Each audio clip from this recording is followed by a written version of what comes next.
hindi kaila sa mga naninirahan sa Metro Manila at palibot nito na nasa below sea level na ang kalagayan o kalupaan ng Metro Manila. Sa katunayan, Timonchi, sa tuwing may malakas na ulan, nako, kasabay nito ang kaliwat ka ng baha. Kung noon hanggang bukong-bukong lamang, ngayon ako umaabot na hanggang bewang, umaabot na hanggang dibdib sa halos malaking bahagi ng Metro Manila. Ang nakababahala po, maliit na raw po ang espasyo o lugar na maaaring pakinabangan sa Metro Manila. Sa hapong ito, pag-usapan natin kung paano tayo makakatulong, pwede pala no, para matugunan ang unti-unting paglubog ng Metro Manila at alamin natin ang mga dahilan bakit ito nangyayari. Makakasama natin mula sa Greenpeace. Ito na ang ating mga advocates mula sa Greenpeace, mga kapatid. Eto na, hintayin natin katiting na katiting. Sandali sandali lang. Kasama po natin si Miss Rhea Jane Pescador Malyari ng Greenpeace. Isa po siyang campaigner, isang advocate po ng mula po sa Greenpeace. Magandang hapon, Miss Rhea. Magandang hapon po sa lahat. And welcome to Alagang Kapatid. Yes, Thank you. Miss Rhea, ano po ang sitwasyon? Bigyan niyo nga po kami ng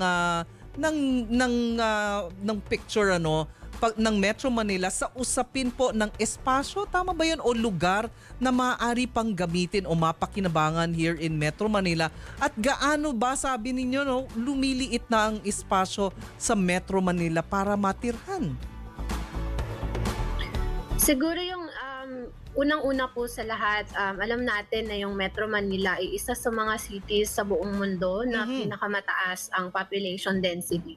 So dun po sa PSA report na noong 2021, ang sabi po doon, halos nasa 22,000 na pong katao ang nabubuhay per square kilometer sa Metro Manila. Wow. So sobrang dami. Sobrang dense. Opo, sobrang dense. 60 times more po siyang madami compared sa average sa buong Pilipinas. So kung sa buong Pilipinas, yung density po ay nasa 360 approximately lang per square meter. Sa Metro Manila, 22,000 na katao sa isang square kilometers. So ganun po kadami. Ano ang ideal, Miss Rhea? Would you have the figures? Hindi po kasi nakabatay doon sa scenario na yon, yung hindi natin pwedeng sabihin na yung ideal na tao sa isang square kilometer, as long as dapat yung mga basic services na po provide.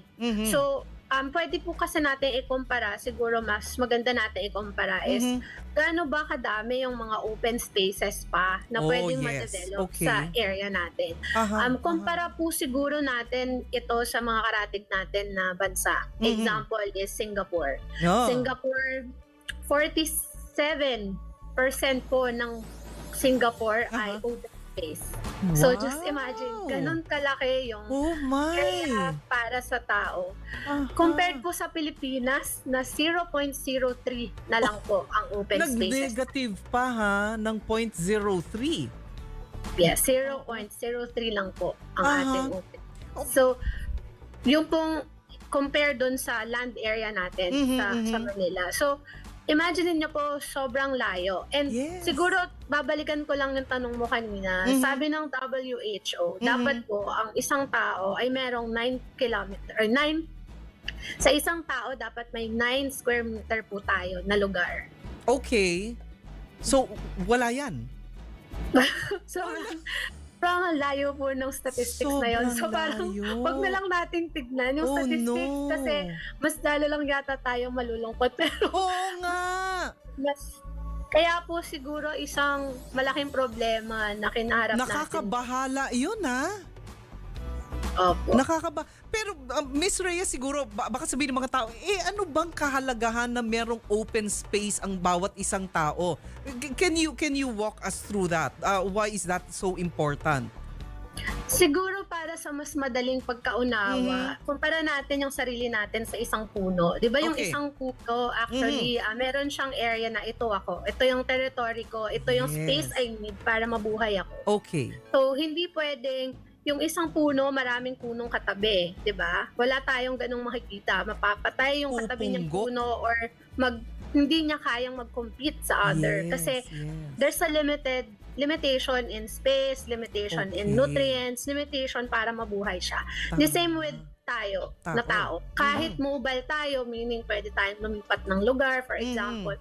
It's the same na we have shared basic services. Like yung tubig, for Tama. example. Okay. Ilan ba yung carrying capacity ng isang area for us to be sufficiently or able to thrive, diba? At ilan yung kaya nating inumin? For example, 8 glasses of water. Kaya ba yung isuffice ng systems na meron tayo, ng environment at na space na meron tayo? Kaya ba tayong bigyan ng hindi lang spasyo para mabuhay, kundi magkaroon ng maayos na well-being? Yung meron pa rin tayong panahon or spasyo para makapag-isip mag-isa, spasyo na magmuni-muni, di ba? Kailangan natin yun bilang tao eh. Hindi lang kasi dapat natin yun nakukuha sa pagkain, sa bahay, sa food. Pero yung mental well-being, important din kasi siya.